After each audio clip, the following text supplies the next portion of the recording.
Hello guys, तो अभी हम लोग स्टार्ट करने वाले हैं हमारा अपना नेक्स्ट वीडियो। यहाँ पे हम लोग देखेंगे 311 क्वेश्चन से स्टार्ट करेंगे, ठीक है। चलो ज़्यादा बातें नहीं करके हम लोग स्टार्ट करते हैं। देखो इसमें क्या किया हुआ है कि दो लिस्ट दिए हुए हैं आपको, यहाँ पे ऑर्गेनल्स या फिर स्ट्रक्चर्स का नाम दिया हुआ है और उनके फंक्शंस दिए हुए हैं, रेस्पेक्टिव फंक्शंस हैं आपको दिए हुए। करना क्या है, कुछ नहीं करना, बस बताना है कि ये सही लिखा हुआ है कि नहीं लिखा हुआ। देखो वन वाला क्या है, माइक्रोट्यूब्यूल्स स्ट्रक्चरल कंपोनेंट्स ऑफ सीलिया, बिल्कुल सही। सेंट्रियोल्स स्टोर हाइड्रोटिक एंजाइम, गलत। लाइसोसोम करता है स्टोर, ठीक है, तो ये तो गलत हो गया। Peroxisome store oil protein and starch in plants, वो स्टोर करता है ऑयल प्रोटीन और स्टार्च इन प्लांट्स, नहीं, पेरोक्सिसोम नहीं करता, ग्लाइऑक्सिसोम करता है, तो इट्स अ रॉन्ग स्टेटमेंट है ना। और फैटी चीजें स्फेरोसोम्स भी स्टोर करता है, ये भी ध्यान रखना। तो इसका आंसर क्या हो जाएगा, 1 is correct and 2 and 3 are false, तो सी हो जाएगा। नेक्स्ट क्वेश्चन देखो, which of the following statement regarding cilia is not correct, cilia के बारे में क्या करेक्ट नहीं है, उसके बाद आप लोग पढ़ लीजिए और फिर मुझे बताइए क्या होगा आंसर, पॉज करके वीडियो को। तो अब आप लोग ने कर लिया होगा, तो अभी देखते हैं इसका आंसर क्या होगा। Microtubules of cilia are composed of tubulin, बिल्कुल सही, माइक्रोट्यूब्यूल्स ऑफ सीलिया जो होता है ट्यूबुलिन से बना होता है, सही बात है।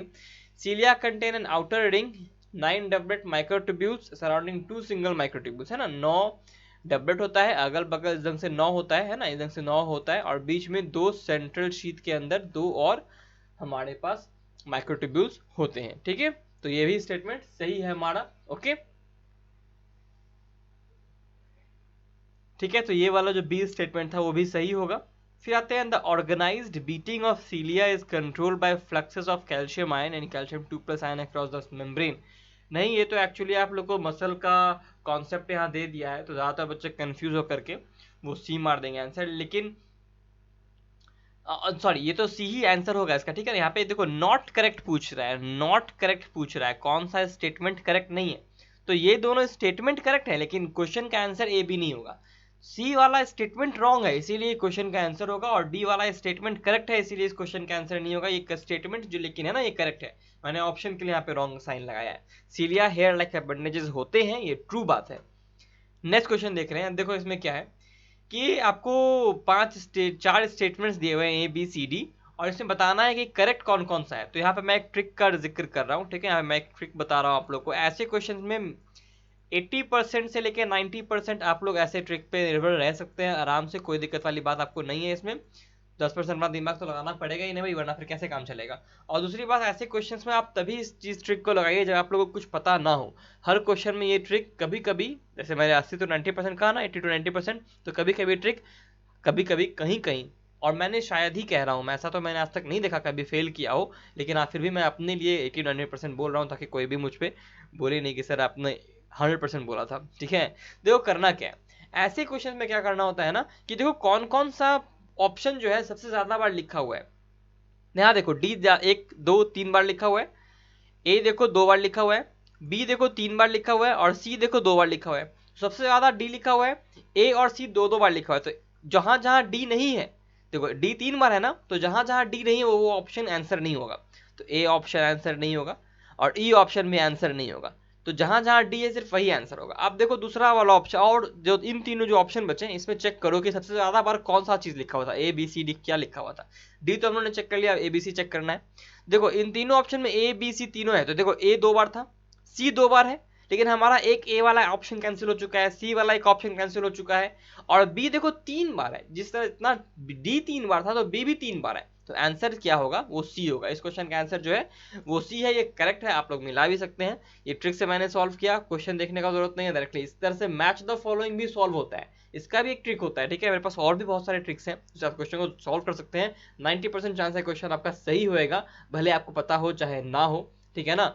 कई बार होता है ना कि 4 ऑप्शन है, आप लोग किसी को भी मार देते हैं, तुक्का लगाना होता है, तो यार स्मार्ट तुक्का लगाओ, तुक्का भी स्मार्टली लगाना पड़ता है, ताकि आंसर चांस सही होने का चांसेस मेरा बढ़ जाए। तो 25% है, बिकॉज हर ऑप्शन में 25% चांस होता है सही होने का, ठीक है ना, जब आपको कुछ पता नहीं होता है, लेकिन जब पता होता है तो वो 100% होता है सही होने का चांस। लेकिन जहां आप बीच में अटके हुए हैं, जहां आपको पता नहीं कि क्या करना चाहिए, तो उस 25% को आप जितना बढ़ा सकते हो उतना बढ़ाना चाहिए, 50 60 70% तक। तो मैं यहाँ कह रहा हूँ 80 to 90% चांसेस है कि आपका सही हो जाएगा।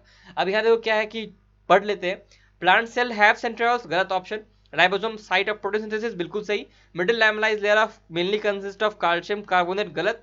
कैल्शियम पेक्टिन होता है, पेक्टेट होता है, ठीक है ना। और एनिमल सेल में स्ट्रेटल हार्मोन स्मूथ एंडोप्लाज्मिक रेटिकुलम बनाता है, बिल्कुल सही, बी और डी, यानी कि ऑप्शन नंबर सी सही है। Microfilament eukaryotic cell are made up of क्या चीज से बना होता है? माइक्रोफिलामेंट्स में एक्टिन होता है, ध्यान रखना, माइक्रोफिलामेंट्स एक्टिन से बना होता है। किससे? एक्टिन से बना होता है। The number of microtubules flagellum including those sharing 3 protofilaments with each other. देखो कितना अच्छा क्वेश्चन है।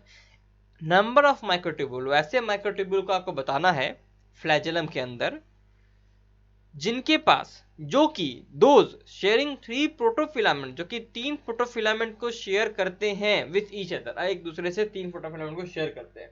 देखो जितने भी है ना वो सारे के सारे 3 प्रोटोफिलामेंट को शेयर करते हैं। तो हम लोग देखते हैं इसको कैसे सॉल्व करना है। तो देखो 1 2, एक ये हो गया डबलेट, 2 हो गया यहाँ पे, ठीक है ना, ये 3 हो गया हमारे यहाँ पे, ये 4 हो गया हमारा यहाँ पे, ये 5 हो गया, ये 6 हो गया, ये 7 हो गया हमारा, और ये 8 हो गया। तो ये 8 ही ना हुआ, एक और लगाना था ना, ये 9 हो गया, ठीक है ना। और ये सेंट्रल शीथ का 2 यहाँ पे माइक्रोट्यूब्यूल हो गया, ठीक है। देखो कितने सारे यहाँ पे हैं, सारे के सारे करेंगे और हल को इंडिविजुअली गिनना है। तो 1 2 3 4 5 6 7 8 9 10 11 12 13 14 15 16 17 18 19 और 20, ये सारे के सारे करते हैं हमारे 3 प्रोटोफिलामेंट्स को शेयर, इसीलिए यहाँ पे सब कुछ सब गिनेंगे तो कितना आएगा? 20 आएगा। 20 माइक्रोट्यूब्यूल ऐसा काम कर सकते हैं। तो यहाँ पे आंसर हो गया 20। नेक्स्ट क्वेश्चन देख रहे हैं, controlling centre of cell, master mind of the cell कौन सा है? ये बहुत इजी क्वेश्चन, इससे ऐसा इजी क्वेश्चन हो ही नहीं सकता। आंसर क्या होगा इसका? न्यूक्लियस। अब देखो यहाँ पे क्या करना है ना, क्रोमोसोम के ऊपर होता है सेंट्रोमियर, प्राइमरी कॉन्स्ट्रिक्शन कहते हैं। वो सेंट्रोमियर को 2 भाग में बांट देता है, ऊपर नीचे, पी क्यू आर्म में बांट देता है। पी छोटा आर्म होता है, क्यू बड़ा आर्म होता है, लार्जेस्ट लॉन्गर आर्म होता है क्यू।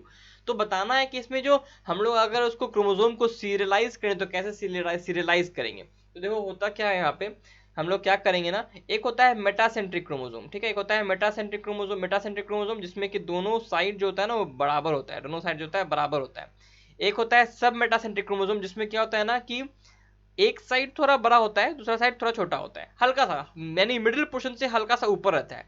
अब अगर ये मिडिल पोर्शन से हल्का सा ऊपर होने के बाद फिर से और ऊपर चला जाए ना, थोड़ा सा और ऊपर चला जाए ये, तो ये बन जाएगा एक्रोसेंट्रिक, जिसमें छोटा सा पार्ट होता है ऊपर में और नीचे में थोड़ा सा ज्यादा बड़ा पार्ट होता है। और उसके बाद अगर ये एकदम एंड पे चला जाए, एकदम एंड पोजीशन पे, तो टीलोसेंट्रिक कहेंगे। और टीलोसेंट्रिक क्रोमोसोम जो होता है वो ह्यूमन बींग्स में नहीं पाया जाता। तो ये है इसका सीरीज, हमेशा याद रखना कि हमेशा इसको हम लोग मेटासेंट्रिक, सब मेटा, फिर एक्रो, फिर हम लोग टीलोमेरिक सजाते हैं इसी ढंग से। तो आंसर क्या हो जाएगा? मेटासेंट्रिक, सब मेटासेंट्रिक, एक्रोसेंट्रिक और टीलोसेंट्रिक। तो आंसर हो गया सी, ठीक है। नेक्स्ट क्वेश्चन देखते हैं, basic structure of chromatin is composed of. Basic structure जो होता है क्रोमैटिन का वो किससे बना होता है? बेसिक स्ट्रक्चर क्रोमैटिन का होता है is composed of. Basic structure में क्रोमैटिन को हम लोग किस ढंग से देखते हैं, कैसा होता है बेसिक स्ट्रक्चर? तो उसमें क्या होता है ना कि 8 हिस्टोन मॉलिक्यूल्स होते हैं हमारे पास, H2A H2B, फिर पीछे H2A H2B, और यहाँ पे H3 H4, और इसके पीछे भी H3 H4। इसके ऊपर डीएनए रैप्ड अप होता है, और यहाँ पे दूसरा वाला आ जाएगा, ठीक है ना, हिस्टोन ऑक्टोमर, और फिर इसके बाद फिर डी, और यहाँ पे देख लिंकर हिस्टोन आएगा, इसको H1 कहेंगे हम लोग, ठीक है। तो ये क्या होता है ना कि हिस्टोन्स के ऊपर रैप होता है क्या चीज? डीएनए। तो DNA is wrapped around histones. कई बार इसका आंसर जो किताबों में दिया हुआ है वो दिया हुआ है histone proteins wrapped around DNA. Histone protein DNA के ऊपर रैप नहीं होता, डीएनए रैप होता है हिस्टोन के ऊपर, ठीक है, ध्यान रखना इस क्वेश्चन को। द फंक्शन ऑफ, इसका आंसर डी है, द फंक्शन, इसका आंसर किताबों में गलत दिया हुआ है, बी लिखा हुआ है जो। The function of nucleus is synthesis of what? Nucleus का सिंथेसिस किससे, क्या चीज करता है? देखो न्यूक्लियस के अंदर ना कि नॉन मेम्ब्रेनस स्ट्रक्चर होता है, उसको न्यूक्लियोलस कहते हैं। और ये न्यूक्लियोलस क्या होता है ना, ये आरएनए यानी राइबोसोमल आरएनए को सिंथेसिस करने में बहुत ज्यादा बड़ा हेल्प करता है, यही सिंथेसिस होता है आरएनए, ठीक है ना। तो इस तरह से हमारा ये जितना भी बड़ा पार्ट था ये जो हमारा, इसका एक और एक क्वेश्चन है, nuclear material without nuclear membrane is observed in. Nuclear material जो होता है न्यूक्लियर मेम्ब्रेन के बिना कहाँ देखने को मिलता है? सोचो, हमारे पास न्यूक्लियर मटेरियल भी होना चाहिए, यानी कि डीएनए में होना चाहिए, और उसमें न्यूक्लियर मेम्ब्रेन भी नहीं होना चाहिए। तो ऐसा तो प्रोकैरियोट्स में देखने को मिलता है ना हमें, फ्यूज्ड न्यूक्लियस। तो वो जो होता है वो होता है हमारे पास बैक्टीरिया और साइनोबैक्टीरिया। फ्यूज नहीं, डिफ्यूज्ड कहने का मतलब था। तो बैक्टीरिया और साइनोबैक्टीरिया, साइनोबैक्टीरिया क्या है? ब्लू ग्रीन एल्गे है ना, बीजीए है, और इन दोनों के दोनों प्रोकैरियोट्स हैं। जैसे हमारा 320 क्वेश्चन खत्म होता है, नेक्स्ट वीडियो में 321 क्वेश्चन से आपसे मुलाकात होगी। तब तक के लिए study smart, work hard guys and stay healthy.